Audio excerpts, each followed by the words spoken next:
चलिए जानते हैं देश दुनिया की सिलेक्टेड काम की बहुत ही महत्वपूर्ण सिलेक्टेड खबरों को सिर्फ और सिर्फ 10 मिनट में 50 बड़ी खबरों को। लेकिन दोस्तों वीडियो को आगे बढ़ने से पहले अगर आप लोगों ने हमारे चैनल को अब तक सब्सक्राइब नहीं किया तो सब्सक्राइब करके नीचे का बेल आइकन जरूर प्रेस कीजिए। केंद्र सरकार द्वारा बिहार को विशेष राज्य का दर्जा न दिए जाने पर राज्य के मुख्यमंत्री नीतीश कुमार ने प्रतिक्रिया दी है। नीतीश ने कहा कि सब कुछ धीरे धीरे जानिएगा। गौरतलब है कि बजट से पहले सर्वदलीय बैठक में जेडीयू ने बिहार के लिए विशेष राज्य के दर्जे की मांग की थी, जिसे केंद्र सरकार ने अस्वीकार कर दिया था। केंद्रीय वित्त मंत्री निर्मला सीतारमण द्वारा बजट 2024-2025 में 1 करोड़ युवाओं को 12 माह का कौशल परीक्षण और इंटर्नशिप भत्ता दिए जाने के ऐलान पर कांग्रेस ने प्रतिक्रिया दी। कांग्रेस ने दावा किया है कि इस योजना का जिक्र उन्हीं के 2024 के लोकसभा चुनावी घोषणा पत्र में था। कांग्रेस ने एक्स पर लिखा, गुरु हमेशा गुरु होता है। बजट 2024 को लेकर शिवसेना यूबीटी के सांसद संजय राउत ने कहा कि बजट पहले एक राज्य गुजरात के लिए बनता था, अब उसमें 2 राज्य और जुड़ गए हैं। सरकार बचाने के लिए पीएम को ये करना जरूरी है। उन्होंने कहा, कुर्सी बचाने के लिए बजट बनता है, देश के लिए नहीं बनता है। ये पहली बार देखा है। लोकसभा में नेता प्रतिपक्ष राहुल गांधी ने केंद्रीय बजट 2024-2025 को कुर्सी बचाओ बजट बताया। उन्होंने एक्स पर लिखा है, सहयोगियों को खुश करने के लिए बजट में उनसे खोखले वादे किए गए हैं। पूंजीवादियों को खुश करने के लिए अदानी अंबानी को लाभ होगा और आप भारतीय को राहत नहीं। कॉपी पेस्ट कांग्रेस के घोषणा पत्र और पिछले बजट की कॉपी पेस्ट। बजट 2024 को लेकर केंद्रीय मंत्री चिराग पासवान ने कहा, हमारी मांग थी कि जब तक बिहार को विशेष राज्य का दर्जा नहीं मिलता हमें विशेष पैकेज दिया जाए। उन्होंने कहा, इस बजट में बिहार प्रथम और बिहारी प्रथम को धरातल पर उतारने का प्रावधान किया गया है। विकसित भारत के निर्माण में यह बजट बहुत सहायक सिद्ध होगा। केंद्रीय बजट 2024-2025 को लेकर कहा कि बजट में एक बार फिर से दिल्ली वालों को धोखा मिला है और केंद्र सरकार ने केंद्र शासित प्रदेश से दिल्ली संग सौतेला व्यवहार किया है। मंत्री आतिशी ने कहा, केंद्र सरकार ने दिल्ली के लोगों की मांगे पूरी नहीं की और दिल्ली को केंद्रीय करों की हिस्सेदारी में ₹1 भी नहीं दिया गया। केंद्रीय कृषि एवं किसान कल्याण और ग्रामीण विकास मंत्री शिवराज सिंह चौहान ने जल कल्याणकारी बजट पेश किए जाने पर प्रधानमंत्री नरेंद्र मोदी और वित्त मंत्री निर्मला सीतारमण का आभार जताया। इसके साथ ही उन्होंने देश के किसान और ग्रामीणों, गरीब वर्ग, युवाओं, महिलाओं सहित समाज के सभी वर्गों को बधाई और शुभकामनाएं दी है। शिवसेना यूबीटी के नेता उद्धव ठाकरे संजय राउत ने स्पेशल कोर्ट अदालत के समक्ष एक आवेदन दायर किया है, जिसमें 2000 रुपए जमा करने के लिए कम से कम 2 दिन का समय मांगा गया है। यह राशि पिछले महीने उन पर फाइन के तौर पर लगाई गई थी। ये फाइन उनके खिलाफ दायर मानहानि के मामले में लगाया गया है।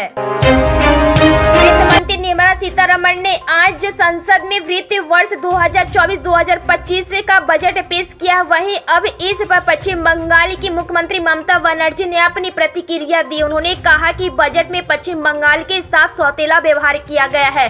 हमारे राज्य को 1 रुपया तक नहीं दिया गया है। ममता बनर्जी ने कहा कि प्रधानमंत्री नरेंद्र मोदी बंगाल से जलते हैं।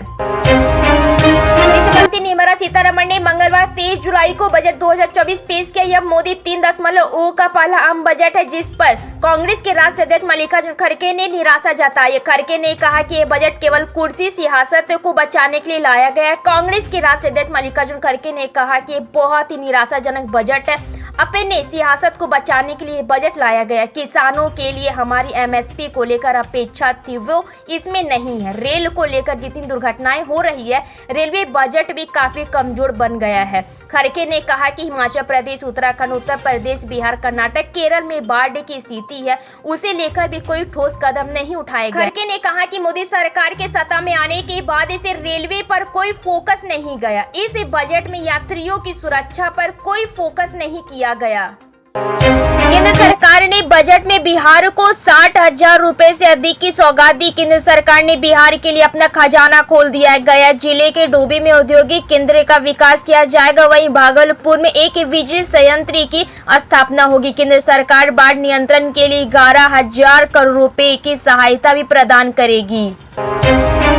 आज केंद्रीय वित्त मंत्री निर्मला सीतारमण ने एनडीए सरकार के तीसरे कार्यकाल का प्रथम बजट पेश किया। इस कड़ी में पंजाब के वित्त मंत्री हरपाल सिंह चीमा ने कहा कि बजट में पंजाब के लोगों की अनदेखी की गई है। उन्होंने कहा कि बजट में पंजाब के लिए कुछ नहीं है। उन्होंने कहा कि इससे पंजाब की अर्थव्यवस्था पर प्रतिकूल प्रभाव पड़ेगा। वित्त मंत्री निर्मला सीतारमण द्वारा पेश किए गए बजट 2024 को लेकर सपा प्रमुख अखिलेश यादव ने कहा है 10 साल में जो बेरोजगारी बढ़ी उसे कैसे कम करेंगे, वो भी आधी अधूरी नौकरी से। उन्होंने कहा आप 1 से 2 साल की ट्रेनिंग करवाकर रोजगार का सपना दिखा रहे हैं। देश का नौजवान अपना भविष्य बनाने के लिए पक्की नौकरी चाहता है।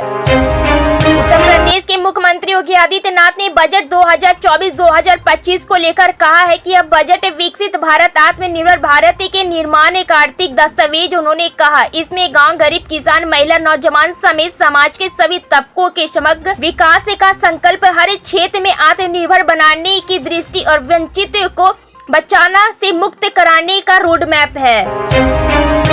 बजट 2024 को लेकर पूर्व केंद्रीय मंत्री और राष्ट्रीय लोक मोर्चा प्रमुख उमेश कुशवाहा ने कहा है केंद्रीय बजट स्वागत योग्य है। इनमें देश के स्तर पर गरीबों, किसानों, युवाओं और महिलाओं का विशेष ध्यान रखा गया है। उन्होंने आगे कहा बजट में बिहार के लिए विशेष धन की व्यवस्था अत्यंत ही सराहनीय कदम है। केंद्रीय वित्त मंत्री निर्मला सीतारमण ने लोकसभा में बजट 2024 पेश करते हुए कहा कि इस बजट का फोकस गरीब, महिला, युवा और अन्नदाताओं पर है। वहीं उन्होंने आगे बताया कि प्रधानमंत्री गरीब कल्याण अन्न योजना को 5 साल के लिए बढ़ाया गया है, जिससे 80 करोड़ से अधिक लोगों को लाभ हुआ। बजट 2024 को लेकर केंद्रीय कृषि मंत्री शिवराज सिंह चौहान ने एक्स पर लिखा है यह बजट समाज के हर वर्ग को शक्ति देने वाला। उन्होंने आगे लिखा यह देश के गांव, गरीब और किसान को समृद्धि की राह पर ले जाने वाला बजट है।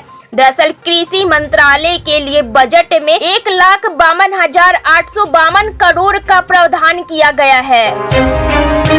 बजट 2024 पेश किए जाने के बाद बसपा सुप्रीमो मायावती ने इस उम्मीदों वाला कम बल्कि मायूस करने वाला ज्यादा बताया। उन्होंने कहा देश में छाई गरीबी, बेरोजगारी, महंगाई और यहाँ की 125 करोड़ से अधिक कमजोर तबकों के उत्थान व उनके लिए जरूरी बुनियादी सुविधाएं के प्रति इस नई सरकार में अपेक्षित सुधारवादी नीति व नियत का अभाव।